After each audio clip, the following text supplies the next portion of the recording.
Hey, this is Maniac Tim with the Maniac Report. Okay, today I'm going to talk about why I feel the Detroit Lions are ready to be contenders in the NFC North. All right, NFC North is a strong division, probably the strongest division in the NFL today. Of course, it consists of the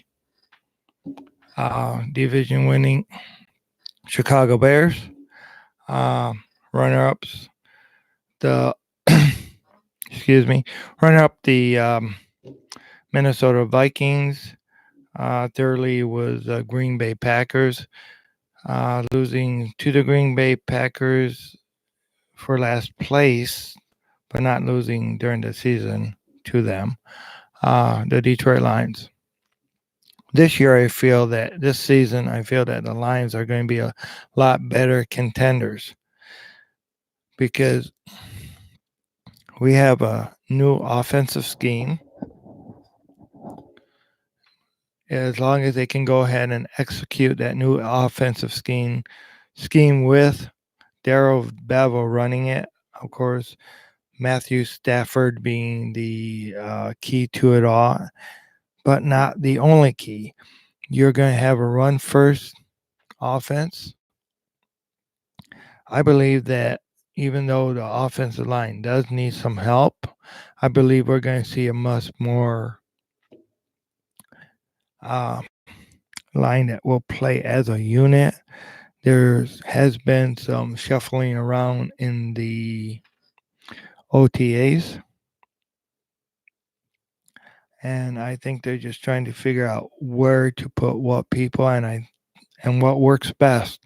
Of course, you go ahead and you try doing the same things over and over again, it's not going to work. So they are moving people around, and that's going to be a big factor.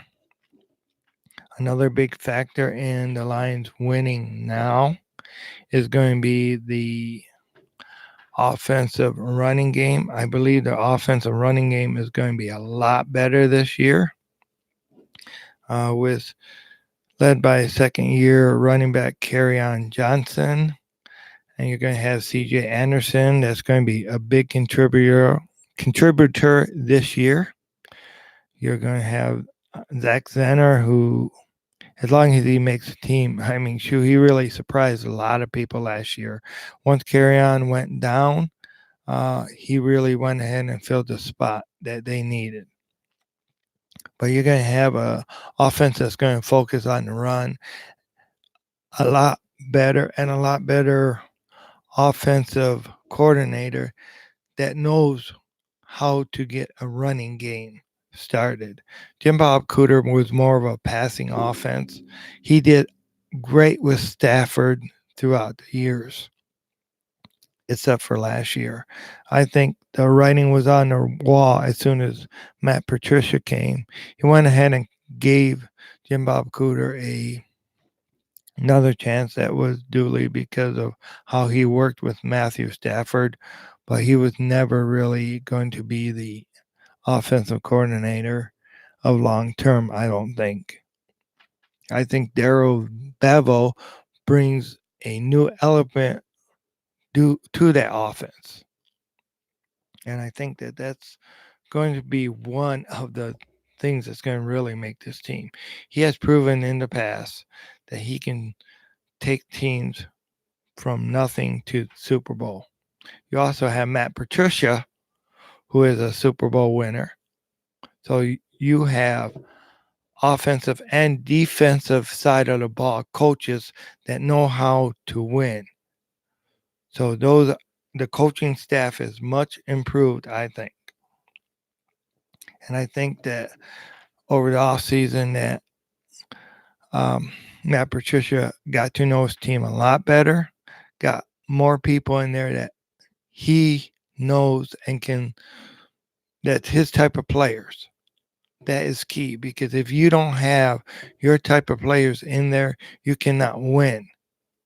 And if they're fighting against each other, if the old system's fighting against the new system, that just brings division, and I think that was a lot of the problems last year. Oh my God, we had a lot of problems last year, and going 6-10, shoot, we had a rough schedule, but that's no excuse. I think it was more in the players also getting to know the system. Granted, we do have this is going to be the first year running Daryl's Bevel's offense, so we'll see what we still have to see what he can do. Okay, secondly,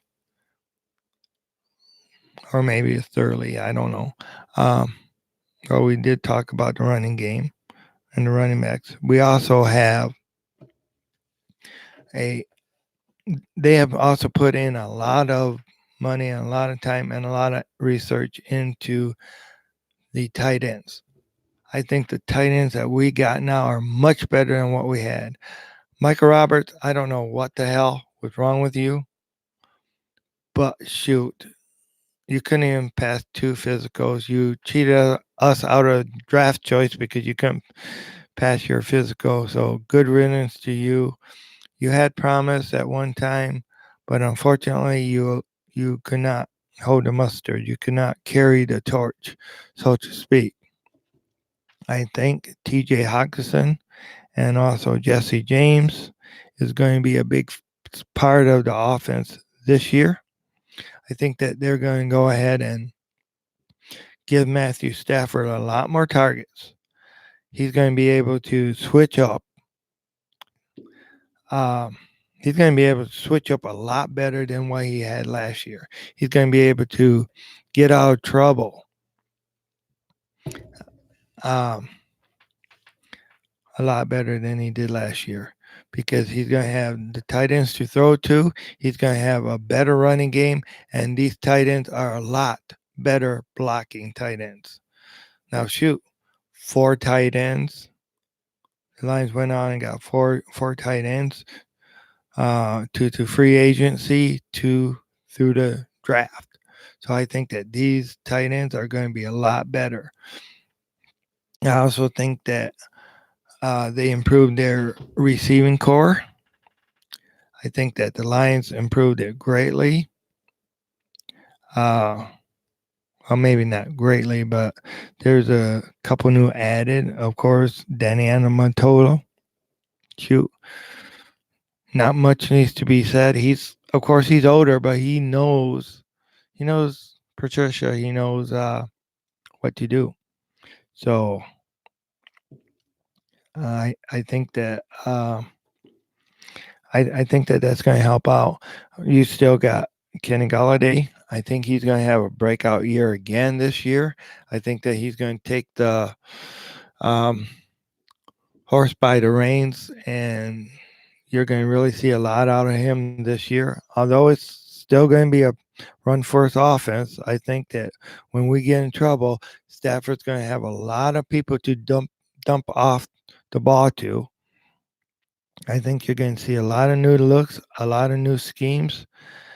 I just think that the Lions should do a hell of a lot better than they did last year because of the scheme, because of the running game, because of the tight end, and not to mention the other side of the ball.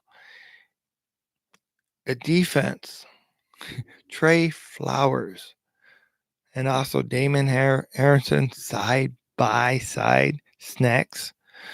Can you imagine trying to run through that? Shoot, the running backs of the other teams, they're going to really meet a wall trying to go through them. So, but of course, we still got to get the contracts. Well, we got to get Damon Harrison in camp, and we also got to get Darius Slay in camp, and we also got to get the other side opposite of Slay, that cornerback in there. Good ridden. Devin Lawson is gone because no matter what, you could not and would not turn your head. You would not learn how to be a better offensive player. So, or no, defensive player, excuse me. It's early in the morning. I had no sleep. But hey, what the hell? I'm here to give you guys your Maniac report. Um, I think I think defensively we're going to be a lot more together team as long as we can get these players in there. Um, I know I have said publicly that I do not agree that they should go ahead and redo their contracts. But hey, whatever it takes. I don't know all the behind the scenes stuff, but I just want to see the Lions win. And I do think that they can put together a good team. They can put together a good product on the field with the players they got, with the improved players they got. Hey, the line is still shaky, but I think that a lot of the battle, as far as for the offensive line, is they didn't have good coaching. They didn't have good training. Um, People were set at their positions. You can have great players that don't play great. I think that the main factor that's going to change the lines is getting the team to play a lot better, because you're not going to be able to have a superstar at every position, but at key playmaking positions they got them. And it just means that the other players need to step up. Other players that may have been holding back, they need to step up and play. They need to care only about winning. Put that number one. Okay, well, this is this week's Maniac Report. Tim Becker signing off. You guys all have a good week. Remember, go Lions. Lions on prowl. One pride. Go Lions.